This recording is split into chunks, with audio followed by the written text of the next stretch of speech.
రాజకీయ కక్షతోనే నారాయణ సంస్థలో drug control అధికారులు తనిఖీలు చేశారని మాజీ మంత్రి నారాయణ ఆరోపించారు.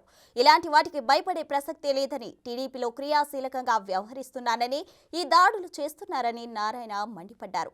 ప్రజలు అన్ని గమనిస్తున్నారని, 2024 ఎన్నికల్లో టీడీపీ విజయం సాధిస్తుందంటున్న నారాయణతో మా ప్రతినిధి సురేంద్ర ఫేస్ టు ఫేస్. టీడీపీలో క్రియాశీలకంగా వ్యవహరిస్తుంటారు మాజీ మంత్రి నారాయణ. 2 రోజుల క్రితం డ్రగ్ కంట్రోల్ అధికారులు నారాయణ సంస్థలపైన దాడులు నిర్వహించారు. ఈ దాడులకు సంబంధించి మనతో మాట్లాడడానికి మాజీ మంత్రి నారాయణ మనతో పాటు వారిని అడిగి మరిన్ని విషయాలు తెలుసుకుందాం. సార్ చెప్పండి, ఈ దాడులను ఎలా చూస్తారు మీరు? అంటే డ్రగ్ కంట్రోల్ వాళ్ళు వచ్చి ఇన్స్పెక్షన్ చేయొచ్చు, దాంట్లో తప్పు లేదు.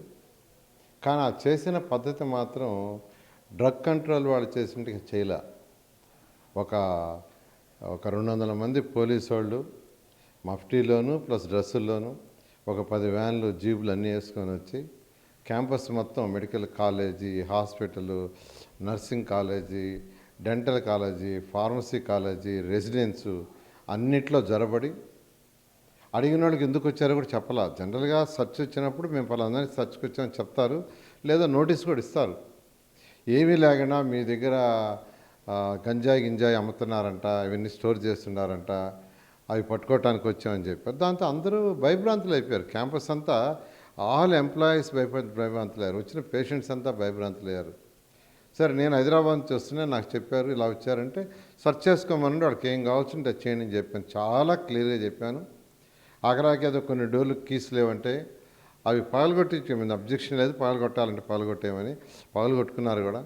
మొత్తం సెర్చ్ చేశారు. 4 నుంచి 8 దాకా, 4 నుంచి 10 దాకా జరిగింది. అయితే 4 నుంచి 8 దాకా ఇంట్లో చేశారు, 4 నుంచి 10 దాకా మిగతా బిల్డింగ్లో చేశారు. ఫైనల్గా సెర్చ్ అయిపోయిన తర్వాత వాడు ఇచ్చిన ఒక చిన్న రిపోర్ట్ ఏంటంటే, మేము డ్రగ్స్ ఏదైతే మందుల షాపులో నారాయణ మెడికల్ కాలేజీ హాస్పిటల్లో ఉండే మందుల షాపులో అమ్మే మందుల్లో ఇర్రెగ్యులారిటీస్ ఉన్నాయని తెలిసింది. అందుకని సెర్చ్ చేయడానికి వచ్చాము, సెర్చ్ చేసాము, ఏమీ లేదు, అన్నీ రెగ్యులర్గా ఉన్నాయని ఒక రిపోర్ట్ ఇచ్చిపోయారు.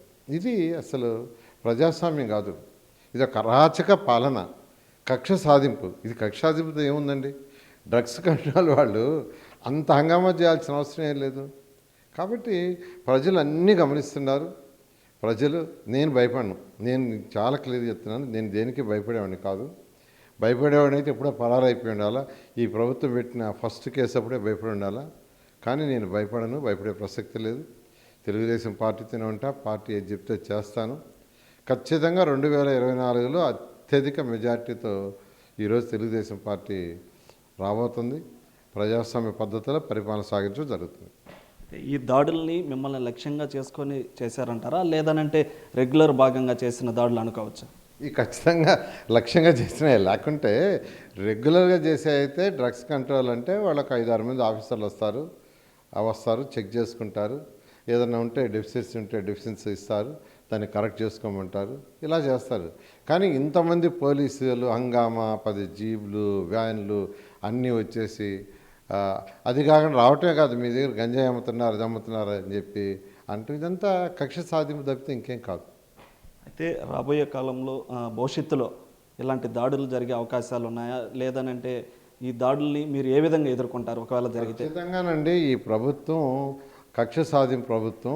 ఖచ్చితంగా ఇట్లాంటి దాడులు ఇంకెన్నో ఉంటాయి కూడా. బట్ అన్నిటికి కూడా వీ ప్రిపేర్డ్. బట్ మేము ఎక్కడా తప్పు చేయలేదు, తప్పు చేయము, ఫ్యూచర్లో కూడా తప్పు చేయము నారాయణ ఆర్గనైజేషన్లో. ఎందుకంటే నారాయణ ఆర్గనైజేషన్లో ఈరోజు 28 రాష్ట్రాల్లో ఉంది ఆర్గనైజేషన్. 6 లక్షల మంది విద్యార్థులు చదువుతున్నారు, 50,000 మంది ఎంప్లాయీస్ మంత్లీ శాలరీస్ తీసుకుంటున్నారు, పిఎఫ్ ఈఎస్ఐలు కట్టి. ఒక 50,000 మంది ఇండైరెక్ట్గా ఉన్నారు. అంటే దాదాపు 1,00,000 కుటుంబాలు ఈరోజు నారాయణ గ్రూప్ మీద ఇండియాలో బతుకుతున్నాయి. ఇంత ఆర్గనైజేషన్ డెవలప్ చేసి మా పిల్లలకి ఇచ్చేసాను, వాళ్ళు చక్కగా చేసుకుంటున్నారు. తప్పు ఎందుకు చేస్తారండి? తప్పు చేయాల్సిన అవసరం ఏముంది? తప్పు చేయాల్సిన అవసరం మాకు లేదు, అందువల్ల వాళ్ళు ఎన్ని దాడులు చేసుకున్నా ఏం చేసుకున్నా మేము భయపడేది ఉండదు. అయితే మొత్తం మీద కూడా ఇటు నారాయణ సంస్థల మీద చేసినటువంటి దాడులకి ఇటు నారాయణ గారు ఎలాంటి పరిస్థితుల్లో భయపడేది లేదు, ఇలాంటి దాడులను కూడా భవిష్యత్తులో చేసినప్పటికి కూడా ఎదుర్కొనేందుకు సిద్ధంగా ఉన్నామని, ఇదంతా కూడా రాజకీయ కక్షపూరితంగా చేసినవని కూడా నారాయణ చెప్తున్నటువంటి పరిస్థితి. కెమెరామ్యాన్ మనోజ్తో సురేంద్ర, బిగ్ టీవీ, నెల్లూరు నుంచి.